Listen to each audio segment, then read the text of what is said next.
Yo, what is up, guys? Will here with Canyon from Fantasy Basketball Flock, and we've got an interesting video for you today. We're going over some buy high players who we think are really worth buying at their already pretty high price. I know that concept sounds kind of weird, right? In the fantasy space and community, it's supposed to be buy low and sell high, and I agree with that. But really, what's important is acquiring players at a good value, right? So a lot of times, buy low is really like a player was, they're not very efficient. They weren't shooting well. Their production didn't match what you expect long term. But in all reality, how often are you actually able to acquire those players low, right? A lot of times, managers just are like, well, no, I'm going to hold on to this guy who's not performing well. Like, screw you. I'm not going to take your buy low opportunity offer you just sent me. So I think the concept of buy high, you're able to kind of capitalize where, you're buying the players at their actual perceived value and price. But for these players specifically, they're players we're willing to do that for because we expect the production to continue. And we really believe that they're going to produce higher than their current value. Before we get into the players, though, if you guys could drop a like on the video and subscribe to the channel, would really appreciate it. We're getting to the halfway point of the season, NBA Fantasy, and we're trying to win you some titles, win you your weeks. So would appreciate some love there. First guy up here that we want to talk about is Jalen Brown, and he's a guy who's had a nice breakout this season, and it's kind of been a breakout on top of a breakout, right? Just 3 seasons ago, he went up from like 20 points per game to kind of approaching the 23, 24 points, and he's got a leap this season up to 26 points per game. And I think the concept about Jalen Brown and another guy we're going to talk about is fantasy owners tend to think of these players' value as what they've done historically. And so when they see a player who's performing better than what they did the previous season, a lot of times players are like, I've been riding this out a little bit, but hey, if I get a good offer, I'm willing to sell this guy for what I think his value is going to be. But for me, I think that's going to continue for Jalen Brown. I think he's going to have his highest scoring season for sure. If you just look at what he's doing right now, he's averaging more field goal attempts per game than Dame and KD. And in usage percentage, which isn't a perfect representation of, production or anything, Jalen Brown has almost identical usage to those two guys, KD and Dame. Now, I'm not saying he's going to perform fantasy points per game wise close to what KD does. Obviously, KD's having a monster per game season. Injury's been really unfortunate. But for Jalen Brown, I think he's going to continue to be a huge offensive usage weapon for the Celtics team. We're seeing Tatum obviously have a crazy breakout as well. And it's still letting Jalen Brown, who's not even shooting better from three, he's actually shooting worse from three than he did in the previous 2 seasons, but he's still putting out monster numbers, and I expect that to continue.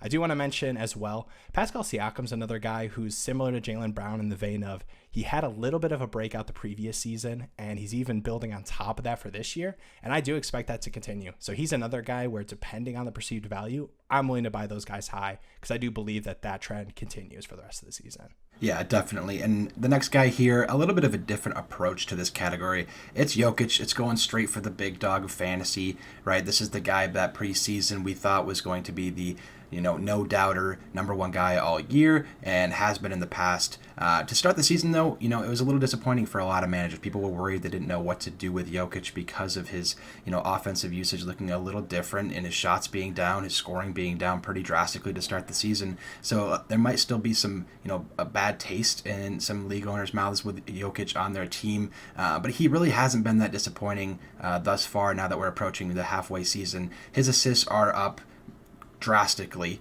9.7 on the year. He's almost averaging a triple-double. He's still averaging 25 points.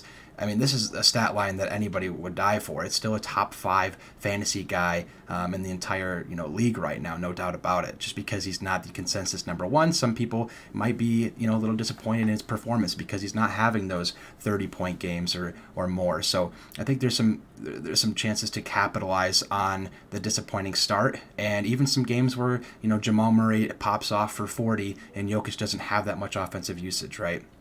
So I think just because Jokic isn't averaging 27, 28, doesn't mean that his value is any lower than previously. The assists are up like crazy, like I said. So a triple-double, you'll take that all day. A 25-point triple-double, you take that all day. These are, borderline normal Luka numbers, right?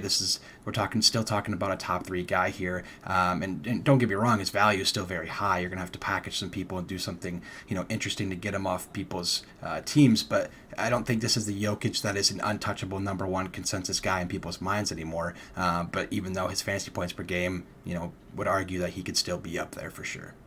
Definitely. And I just want to reiterate that point. The thing with Jokic, too, especially being on this kind of list, is like Canyon had said, he was a guy who, to start the season, was unacquirable, right? Heading into the season, obviously, as a top 1 or 2 pick, a lot of consensus was he was the number 1 guy overall. And we've seen, obviously, an insane start to the season and what Luka's been doing per game. But, yeah, for Jokic, the fact that he's even able to be acquired in fantasy trades from people's mind value perceptions makes him a guy who we're willing to buy high, because we're actually able to buy him at all. So if you're able to package, like Keenan said, some of these superstars that are performing well and aren't able to match what Jokic's upside is, I would do that trade any day of the week to be able to acquire Jokic. Next up here, we've got Kyrie Irving, who obviously is a huge beneficiary of the KD MCL injury. He's going to be out for a month. He's not going to be back before the All-Star break. So Kyrie, through that point, for the next month, he's going to be super, super strong, super high usage and upside. And the thing with Kyrie, obviously, the Kyrie manager understands that, right? They know that he's going to have a really strong value over this next month. But I've seen a lot of people talk about, NBA is a long-term game. So when, stars like KD miss some time, even if it's a month, it's only going to impact Kyrie for a little bit. But we're already at the halfway point of the season, right? We're going to be approaching the All-Star break before KD is even considered to come back to the Nets. So if you get to have Kyrie per game through that point, that's a really strong stretch of the season and really important crunch time as we're at, almost halfway through the NBA season. Actually, we're at halfway point.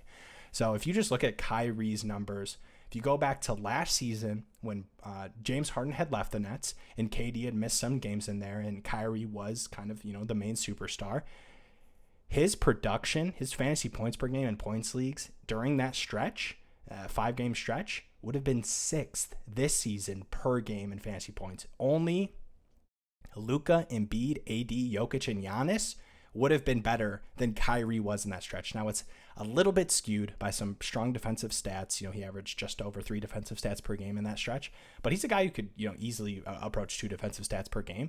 And the other peripherals numbers were strong as well. 28 points per game in that stretch, 4.5 rebounds, 6.5 assists. And I really think he could replicate close to that for this stretch for the next month. I know Ben Simmons wasn't there. A lot of people will mention that, but Ben Simmons isn't going to be a super high scorer, right? So Kyrie's definitely going to have solid scoring numbers as well as those other strong peripherals.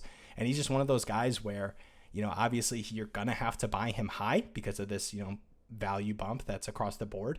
But he's just going to be so much better than what he's been producing up until this point that I think he's kind of worth that cost increase. Yeah, the opportunity is definitely there for Kyrie. And people forget, like you talked about this already a little bit, but 1 month of KD's absence, that's a lot of time. And, it is a long season, but at the point that we're at, 1 month is a lot of value that you're going to get out of Kyrie. And it could be even more, right? They should take their time with Durant. Next up here and last up here, we've got Jimmy Butler. Speaking of injuries and such, Jimmy Butler's had his highest scoring season since the 2017-2018 season this year. Also the highest steals per game in his career right now. And if his supporting cast is going to continue to be injured and banged up like we know the Heat always are, he's going to assume a lot more usage, a lot more opportunity, and he can continue to capitalize off this really good season that he's having. He could continue to be a top 15 fantasy points per game player. Yes, I know Jimmy Butler himself is very injury prone, but that's already kind of baked into his name, right? We talked about it with Jalen Brown and Siakam, the kind of the value of the name.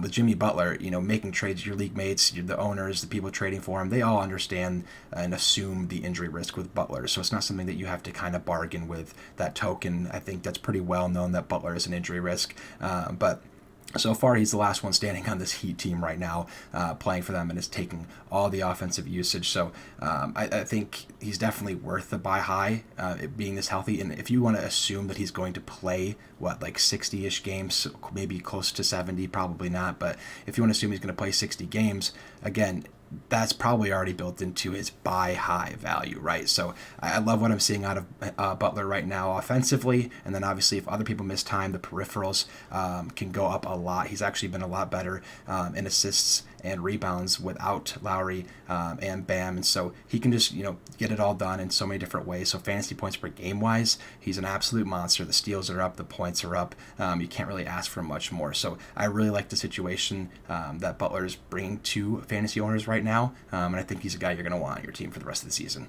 Yeah, definitely. I mean, Jimmy's been really good this year, and even with kind of the Tyler Herro breakout that we've seen, I mean, he's still he's averaging more points per game than he did last season.